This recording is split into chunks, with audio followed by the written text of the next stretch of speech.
We left off Chav Gimel Amid Beis.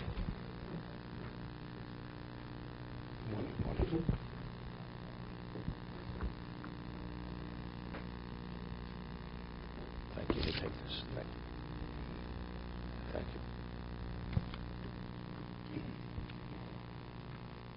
you. Okay. So we quoted yesterday, Rabbi named Rav Sheshes. He had said, what is the argument? He says, everybody agrees, Masha Konsa Isha Kon Bailo, Masha Kona Evid Kona Rabbo. That what the slave acquires, the master acquires, what the woman acquires, the husband acquires. So he says, what are they arguing? Where he had given the gift to the woman or to the slave on the condition that the husband has no right to it or that the master has no right to it. So he had said that regarding the slave, that when you give it on the condition that the master has no right, according to Rameir, because it's the condition is contrary to what the Torah says, so the condition is voided, so the gift is considered a gift. However, according to the Chachomim, where the slave has an independent ability to acquire, so the object doesn't have to transfer, therefore it's not contrary to what the Torah is saying, so the condition remains in place, so it does not transfer from the slave to the master. That was Rabbah named Rav Sheshes. And the equivalent case was, man marries a woman and says, Almanah she'ein loch olai sheksus v'ona. I'm marrying a condition that I have no financial responsibility to you. So we had earlier, it's a machlokes Rameir and the Chachomim, whether he is obligated or not obligated. If you say that marriage is synonymous with financial obligation, you want to create marriage, there's no such marriage in the Torah. Marriage means support, clothing, and conjugal obligations. The moment you alter that, that's not marriage, which is discussed in the Torah. So you want to create something based on your condition, if the condition is voided, and the marriage is a marriage. According to Rabbi Yehuda says that since it can be waived, she should choose after the marriage to waive that financial responsibility she can. So you see, it's not integral to marriage. It's not integral. You have marriage, and then you have responsibilities. Therefore, you could conditionally marry a woman where you have no response. That was the machlokas Rameir and Rabbi Yehuda. She agrees. Presumably she agrees. Yeah, but according to Rameir, even she agrees it's not a valid marriage. Because she's agreeing to something which doesn't exist. The Torah doesn't discuss, there's no such thing as a Torah marriage, which doesn't carry the financial responsibilities.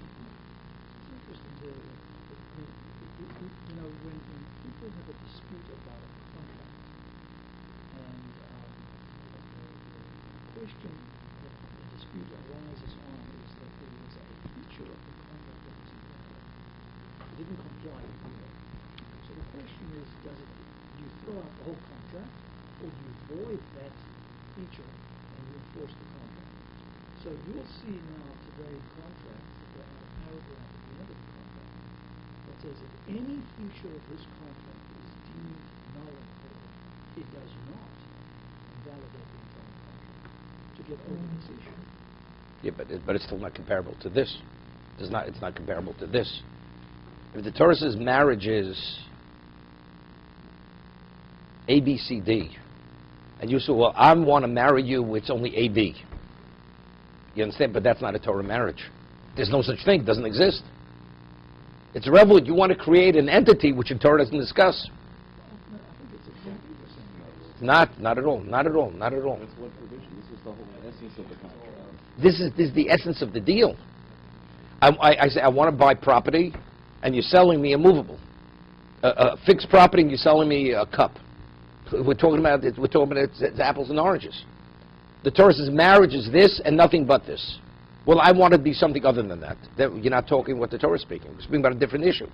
Even with the agreement of the wife, of the future wife. It's irrelevant. There's no such marriage. I want to be Mekadesh you. It's not like you're marrying a secularly. There's no such thing. Torah doesn't recognize secular marriage. We're talking about Torah marriage. No, Rabbi is not here. We're not discussing Rabbi. There, because since you see she could waive it afterwards, that's an indication it's not integral to the. It's not integral to the contract. It's a provision in the contract. So in that case, Yeah, but I'm talking about, we're speaking about here. If the reality is the hand of the slave is the hand of the master. I said, well, I want to put it in your hand, and you should not be able to acquire it. I want your domain to acquire it, but you should not acquire it. But if it's your domain, you want it to acquire it, what do you mean you want it not to acquire it? There's no such thing. It's contradictory. So such a condition is dismissed, and what? And if you said you want it to be, it should be acquired, it's acquired. I want to marry you. I want it to be yours. I want it to be yours, but I don't want the master to have it. But if the hand of the slave is the hand of the master, you want to create a reality which is not a reality, because the hand of the slave is the domain of the master. So the condition is voided, and what remains? That the master acquires it. Because he said you want this domain to acquire. I understand it. The question here is this. There's two ways to resolve that. But I'm explaining to you, they're not comparable to your case. I think they are. Not at all. In the case of this, with the hand here, there's two ways to resolve the conflict. One is to say, I'm not even contending with your condition, and I'm approving the transfer. Who's approving it? The transfer is approved. By who? By the Torah. By the Torah. Why is it approved? Because the Torah says the only reason why a condition could nullify an action, it has to meet the standards, has to conform with the standards of the Torah. If it doesn't, the condition has no value. So that's one way to understand. Not one. That's the only. Nobody disagrees with that. But the other way to consider the problem is to say, the transfer hasn't even taken place. It's not in compliance with the But law. the Torah doesn't say that. That's what I'm saying. Whenever a person is master mashkos of Torah, when the condition is contrary to Torah, nobody disagrees that the condition is voided and the action remains in place. Nobody argues that in Shas. So how do we learn that concept? Where is that learned from? Because it's in the third chapter of kiddushin. We discuss it. We say, dibur, something that's verbal, does not nullify an action. Ein dibur vatal masa. That's what the Gemara says. Words cannot nullify an action, unless it's words which conform with the condition of the Torah. We learn it from the story with Bnei Gad and Bnei Ruvain. They said, we want to remain on the Transjordan side. So Moshe Rabbeinu consults with Hashem, and Hashem says, no problem. If they agree to go across, so they bound themselves, then it's theirs. If not, it's not theirs. Right? So with all the conditions and if you meet all the conditions of what a condition is, then it's able to void or to be in place. Otherwise, it's voided. It's irrelevant. The gift is not a gift. We'll get there, but this is the principle. The principle is when you do an action and you attach a provision to it, if the provision doesn't conform with the Torah, the action remains in place and the provision is voided. That's what the Torah says. That's learned from the Torah itself. Nobody argues this. The question is, what is the Torah saying by marriage? Is the financial obligation, is that integral to marriage? Or is that a provision in marriage? Is marriage, and then you have the provisions of the marriage. That's the argument we discussed with Ram and Rabbi Yehuda. But everybody agrees, if the hand of the slave is the master's, you cannot conditionally give the gift that it should be the slave, not the master's, because it's contradictory. If you put it in the hand of the master, how could you say it should be the slave's and not the master if the slave is the domain of the master? Therefore, the master acquires it. But the Chacham say that. Because the Chachamim say the slave has an independent identity, capacity to acquire. Only with the condition. No, because it transfers otherwise. It Otherwise, it transfers. correct to the master. So therefore, the condition could be in place. It's not contrary to what the Torah is saying. Therefore, I could put a limitation on my gift. My limitation is I want it to remain with the slave, not go to the master. According to Rabba, he says. According to the Chachamim. No. Rabba, according to the Chachamim. It's his. Right. Rabba says that everyone agrees, or Meir and Chachamim, that the slave cannot acquire. No. That's incorrect. No. Doesn't say that. Fully, anything in the Torah? No, which means when he acquires it, that when he acquires it, every agrees it belongs to the master. There's no such thing as a slave acquiring where the master does not receive it. Fine. But now we're getting to the defined lines over here. Right. So What about if he says, I want it to be the slaves and not the masters? You attach a condition to correct. it. So the mayor would hold that he would not be able to go to the master. like you said, nothing. The condition is nothing. And nothing. But Chacham say Why? that he does it. The slave requires it. Why does he acquire it? Because the slave has the capacity to acquire. So when I'm saying the slave should acquire, is that contrary to the Torah? It's not contrary. Torah says the slave has the ability to acquire. However, there's a consequence. It's 2 steps. It goes after the slave acquires, now it's transferred to the master. But I have a right to put a limitation on my gift. It should remain with the slave. It shouldn't go to the master. That's okay. But according to me, you can't put that condition. Because you're creating a reality which is not a reality. According to the mayor, it's like you're giving to the master saying, you take this on the condition that you don't. Exactly. Which is nonsense. It sounds, in my ear, if there's a technical condition to a transaction, and that technical condition doesn't conform to what the Torah is saying, we reject the technical condition. Correct. We carry through the Correct. transaction. Correct. So, let me just ask them the following. There are technical conditions about how to effect the marriage. There are witnesses, certain things that have to be procedural technical conditions. If one of them is missing, we say that the marriage is not valid. Yeah, but something else. So Because it's I- not even an act of marriage. It's not an act of marriage. Person puts a ring on a woman's finger, and there are no witnesses. It's not an act of marriage. An act of marriage is only if it's witnessed by qualified witnesses. You're not even doing an action there. If you give a woman some marriage which is poch b'shovat pruta, less than a penny, did you marry her? Well, it's only a technicality in marriage. No, that's not marriage. You're not marrying the woman. You didn't do an act of marriage. So that everything else except one of those technical Because that is marriage. That is the actual marriage itself. That's not a condition. That is marriage. So it's not even an action. What brings about that? Torah says when let's talk about hagbah. To acquire something, you have to lift something. According to many, you have to lift it 3 tvachim off the ground. Person lifts it physically 2 tvachim. It's not a valid acquisition. Well, it's only a technicality. No, you never removed it from the ground. That's not considered you moved it. But I did lift it. But that's not halachically. That's not called you've lifted it. So it's not hagbah. Okay. When you have a woman and her husband acquires this rabbinical, when a slave doesn't Again. You mean the transfers were the different. transfer is from... But it does make a difference.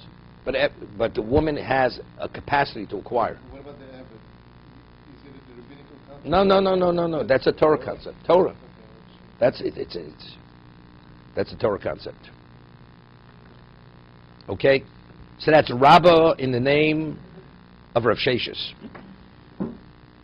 Reb Loza Omar, Kol ki agavno kol yamlo pligi dekoni yevid, dekoni rabbi. Everybody would agree there that the slave acquires and the master acquires, even the Chachomim. It's considered Masna Mashkosa B'Torah. Meaning, the slave himself does not have the capacity to acquire. Even the Chachom agree to this. So how do we understand the Mishnah? But the Mishnah says that if you give a slave money and say, right, and he gives that money to the master, he's emancipated. A third person gives the slave $100.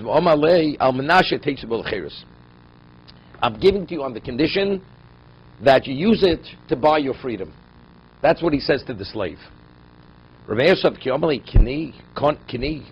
to the slave, acquire it, koni eved, koni rabbi.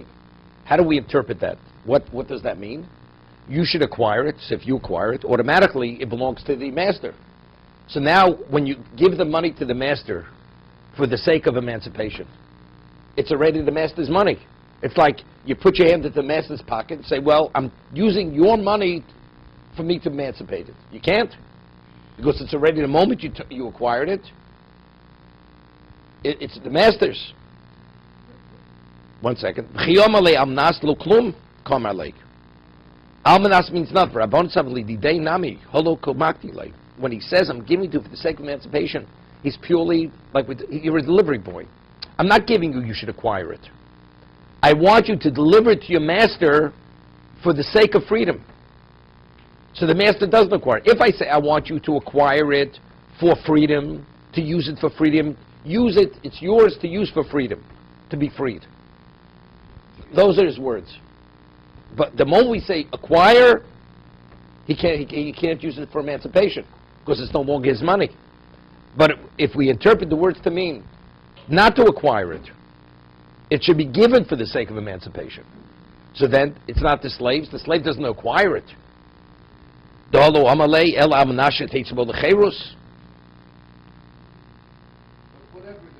You take a look in just give it to your master for the sake of your redemption. But whatever the slave accepts, the master can do whatever he wants to do. What about I go to a person's slave and say, do me a favor, deliver this to your master. I use those words as a delivery boy. Deliver. Does it become the master's until the master takes possession? No. Because I said deliver it to the master. But the slave is the domain of the master. Right. If I put something here and say, you will acquire it in 30 days from now. It could be physically in your hand. When do you acquire it? Could you acquire it before 30 days? Although physically it's in your domain? I'm the one who dictates. I said, when should you acquire it after 30 days? So if I give it to the slave, I say, give it to your master for the sake of emancipation. So whose money is it when he gives it to the master? It's the third party's money being given through the slave to the master. That's it. But it's equivalent of al yidei acherim, but it's not al yidei acherim. When the third party gives it, it's clear to third parties. But here, it's only because he's saying we're discussing this particular case. Did the slave acquire it? If the slave acquired it, it's a problem. Or those words don't mean the slave acquired That's why it. Rav Meir says that it's not good. That's why he says it's not good.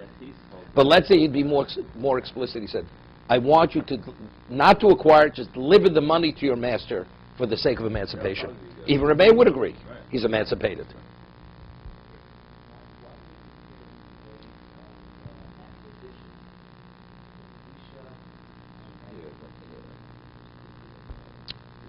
No, we're not discussing a woman right now. We're talking about right now a slave. Everybody agrees what a woman acquires belongs to the husband. Right? We're not getting involved. Is it a one-step process, two-step process? Right now we're talking about the slave. According to Rebbe Lezer, it's a one-step process. Everybody agrees it's a one-step process. The question is, when he says these words, what do those words mean? Does it mean acquire for the sake of emancipation, then it's a problem?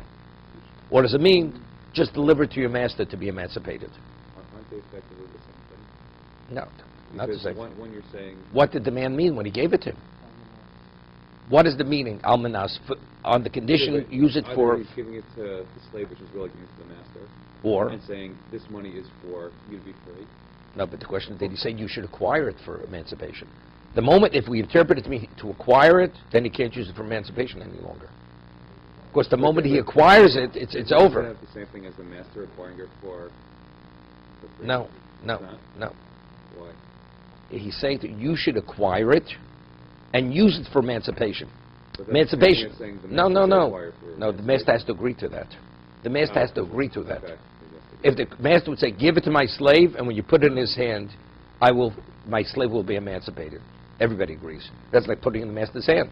Because the master's aware that you're putting it in his slave's hand, like putting it in his hand. So does he get to keep it if he rejects it? Meaning, if a person gives a slave the money and says, I'm giving this to you for the condition that... No, but then it's Masna Mashkos Torah. Because the condition is contrary, again, to what the Torah says. If you say the slave should acquire it, now all of a sudden you want to say, and you should be able to use it for emancipation, that's contrary to what the Torah says. Still his money as if he didn't give it Right, to the slave at all. right. But if I interpret it to mean just take it to give to your master, but you're not acquiring it, then it's valid. It's not contrary to anything. According to Rav Meir, he cannot acquire it.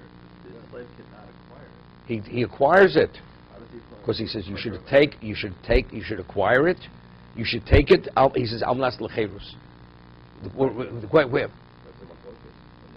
According to him, Told that he cannot acquire it. he acquires it, but the moment he acquires it, it's masna mashkos b'Torah. The condition is contrary to what the Torah says. So Therefore, it belongs to the master, and the money cannot be used for emancipation. If I interpret it means to acquire it for yourself to emancipate yourself, is it possible? Not.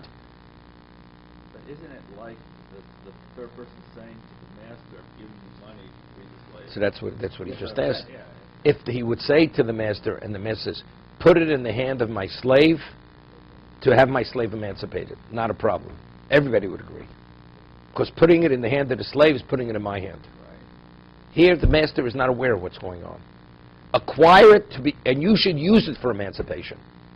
So later you're going to give it to your master that he should agree to emancipate So you. really, that money. So that you're giving him his own money. Right, so that money that you give to the slave with that goes right to the master for no reason whatsoever. It has no It effect. has no effect because you're giving the master his own money. Once you get into the other involved in the process, you have a problem. Right. But if the slave never acquires it, he's just saying, give it to your master for emancipation. So it's not contrary to anything. Yeah, so with actually nothing more than this, we just give it to your master for emancipation. Rabbi Meir still says that it only was almanach more. No, because he's interpreting the words to mean acquired for the sake of emancipation. Right, they're interpreting it differently. So that's what I said. Even Rabbi Meir would say, take the money, not to acquire, just give to your master for emancipation. He would be that specific. Rabbi Meir would agree, of course he's emancipated. He's a delivery boy, not even a shliach. He's a delivery boy. It's like putting the money in the post, and it arrives, and he reads says, take this money to emancipate your slave. And he agrees. The slave's emancipated. Right? Okay.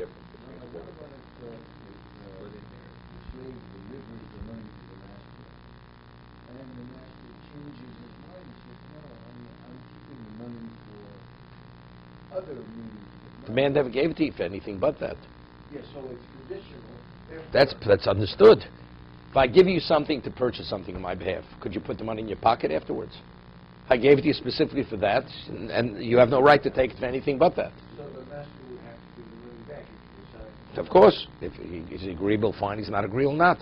He has to return the money. Speak to Jake. Okay. Okay. Rami de Rameir de Rameir. We have a contradiction in Rameir. Rami de Rabona, we have a contradiction in the Chachomim. Based on what we've been saying. We say, Mashakonse Isha Konabalo. What a woman acquires is acquired by the husband. And also, the Gemara until now equates Rameir that the woman herself, when she acquires, we'll discuss it, is that considered the husband? Or is that considered her? And then it's just transferred to the husband. Even by the woman. We're going to discuss this in a moment. So it comes out, it's interesting.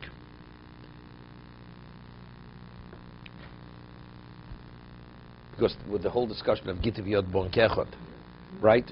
We said, buy a slave, according to Rameir, you have to come out to the Chiddush of Gitav Yod Bon Kechot. Right? According to the Chachomim, you don't need a Chiddush. You don't need a Chiddush. He has the ability to acquire. But if we're saying, so what about a woman? You say, well, the woman's different. But the Gemara said, according to Rameir, we see the woman like the slave. Her hand is the hand, rabbinically, her hand is the hand of the husband. So since it's rabbinic, it's not a problem. Because on the Torah level, she's really independent of the husband. So I don't need the concept of Kitav Yod Bo Kechot. Because regarding get, she's definitely independent.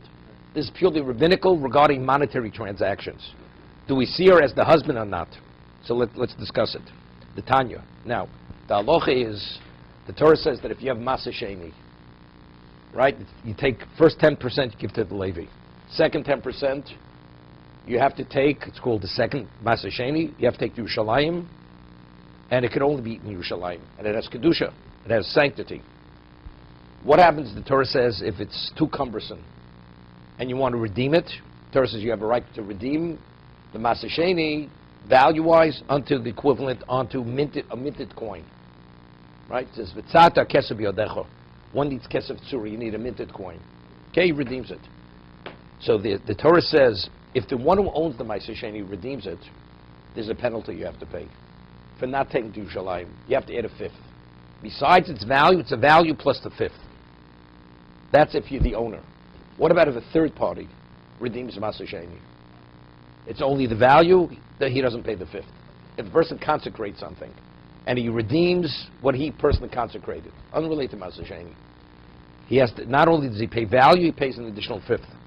The person himself. What about if a third party redeems what somebody else consecrated? Just pay value.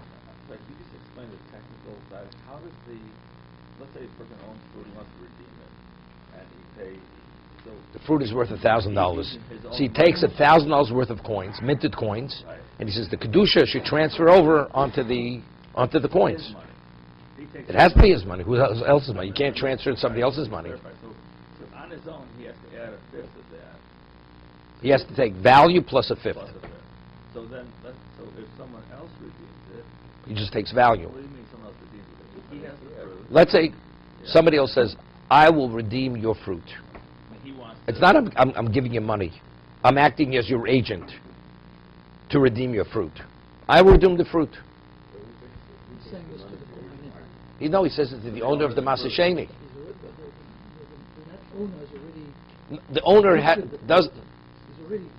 but the Torah said, wait. He has no ownership right. He doesn't know. He has eating rights. He's supposed to take the Yerushalayim to eat. So he can't schlep it off. But the Torah says, since if it's too cumbersome, you have a right to redeem it, and you take its value to Yerushalayim, and you purchase food at Yerushalayim. So someone else is paying the owner of this fruit money. Man says, I have no interest in going to Yerushalayim.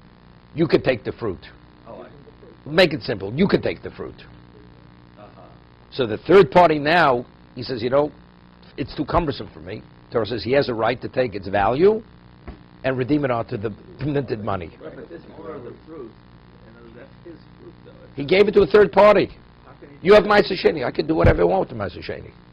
I have eating rights. We're going to discuss in a moment. There's a question. It's transferring the eating rights of those... Well, we're going to have, there's a machlokas whether Maaseh Sheni is Mammon Gavoa, or it's Mammon Hedjut. Right? Is it something where you have only rights in it, but you have no monetary interest in it? You only have a right to eat, for instance. Everybody agrees, achatos. The only person who can eat achatos, the sin offering is only a Kohen. Right? So he has eating rights. Let's say a Kohen takes his portion of meat, and if it would not be consecrated meat, it would be worth $10. And he would give that portion to a woman who says, Hareyat mekudeshesli, with my portion of chatos. The Mishnah says in kiddushin later, Ein mekudeshes. Because mishuchal gavo kazochu. No. You have a right to eat, but you have no intrinsic ownership in the food itself. You have a right to eat. So what have you given the woman? You've given her nothing. You have no monetary rights in it. You haven't transferred anything to her. Couldn't he sell that right to another Kohen? No. What happens if I don't allow you to go into your home? And I said, and I could keep you out of your house. I say, you want me to step away from the entrance? You pay me $1,000. Right? And I have a right to stand on the street and not let you go, or I chose to, and you pay me $1,000. When you gave me the $1,000, did I give you anything? I didn't give you anything. Right? I just removed the barrier to let you to go into your home. The Torah says, I have a right to eat after the portions are distributed among the Kohanim. If I relinquish my right, now you have it. But I'm not going to relinquish my right unless you pay me. What am I giving you? The right. I'm not even giving you the right. I'm removing myself, therefore it's available to you. It's open, yeah. It's available, but I'm giving you nothing. Except the Kohen's giving the woman the opportunity to eat the food. No. Firstly, she can't eat it after either. She can't eat it. A woman is not permitted to eat kadosh. But even without that, it's the same thing. The Torah says, I have a right to eat it. Right. I choose not to act on that right. I choose not to act on that right. So by me not acting on it, now it becomes available to a third party, but I'm not giving the third party anything. But I'm agreeable to walk away if you give me money. What am I giving you? I'm giving you nothing. I'll give you an example. Person has first rights of refusal, and somebody else wants to buy the property. I say, something, you pay me, I'll walk away.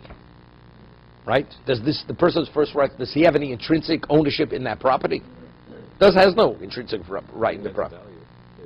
Because you could sell it on the market. But we're talking about in the object itself, do you have anything? You have nothing. You have to, when you marry a woman, you have to, with an object that you have a monetary interest in that object. You've given her nothing. You want to give value course, you're making it available to her. But what have you given her? You've given her nothing.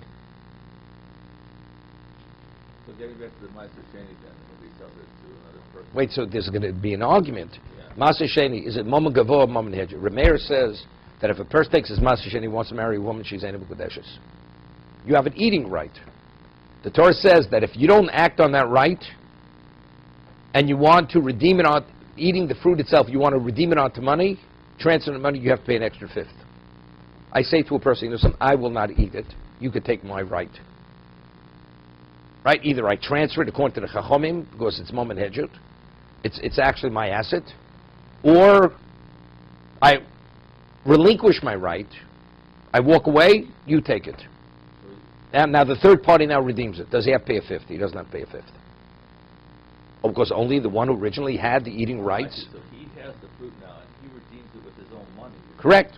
So that, I see. The second party redeems it. The second party with his own money. He's not paying the original owner. No, he pays the original nothing. I see. Okay, very good. Right. Not chatos. Because that's kochi kadoshim. Shlomim. Can the Kohanim give their wives stuff like that? No. Only males. Only male. Only the male. Only male kohanim. Correct. Just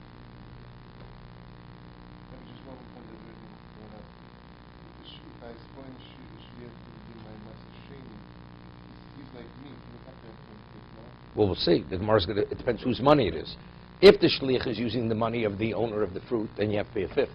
Because that's the Gemara wants to know. Is going to ask a question right now. It says if a woman redeems Ma'aser Sheni, she doesn't pay a chomish. So the Gemara wants to know the woman is the wife of the one who owns it. So this way, if a Kohen wants to marry a woman with Truma is his money. Truma, it's his asset, except an asset which is only permitted. I mean, what happens if a Kohen gives his Truma to a non-Kohen? And then someone steals it from the non-Kohen. He's a thief. Because the non-Kohen has no eating rights, but he has monetary rights. He has ownership rights. He can sell it. to a Kohen. Sure. Sells it to a Kohen. So there is value. It has value. There's no limitation to ownership. Correct. So if you redeem the Ma'aser Sheni, the person who redeems it has to take the money. He could give the money to a third party to take to Yerushalayim. He doesn't, like the original person doesn't, he could give it to a third party to take to Yerushalayim. So whoever has the money, he has the right to eat. He has the right to eat. Okay? So we're making a distinction here that the Kohen doesn't have ownership of the parshas, he has an eating right in the parshas. And we agree that there is value in that eating right. He could sell that eating right. No, you cannot sell it. You cannot sell it. It's not called. I'm only agreeable to walk away if you give me money. But that's the quote. You're not selling anything intrinsic. You have nothing, there's no transfer. Transferring my right to eat. It's not a transferable right. It's not a transferable right. You choose not to eat, you choose not to eat. Now that you're not eating, let's say somebody would steal it from him. He's not a thief. He's not a thief. I'll give you an example. Somebody's invited to someone else's table, and the host puts a portion. And the person sitting next to him, he wants a second portion. And he steals the portion off the man's plate. Right? Until he eats it, it's not his, it's the host's food. Did he steal from the other guest, his co-guest? He didn't steal from him. Although he had a right to eat it. But it wasn't his food. He's not a thief. Same thing with the Kohen. You have a right to eat it. Somebody steals it from you, he denied you a right. But it's not something intrinsic. I'm not a thief. I did the wrong thing, but I'm not a thief. I want to make sure we understand how far this goes. Let's suppose that a man has a lease on the property. He doesn't own the property. No, lease is something else. Lease is something else. If I lease a courtyard, something falls into the courtyard. Who does that courtyard acquire for the one who leased the property? The answer is definitely yes. That's his chotzer. Right? He has the rights. He has usage rights, intrinsic usage rights. But but that's your domain. That's your domain. You rent an apartment. says to a woman, I'm going to marry you by giving you 2 days of occupancy in an apartment that I rent. Definitely. That's good. That's good. Good 100% good marriage. Of course, There's no inherent ownership. no, but I have an inherent interest, financial interest in that. Right? 2 days, I have 3 years of residency there. To have a right to be there. That has value. And that's something intrinsic, it's in the property. I mean, how does a person transact a lease? Kesser shtar chazoka. Just as you acquire a piece of property, it's kesser shtar chazoka, that's the way you transact a lease. Because you have something intrinsic in the property. Contract, money, or I put a new lock in the door. Or I give you the keys. I give you the keys to the door. That you have control over the property. To be continued.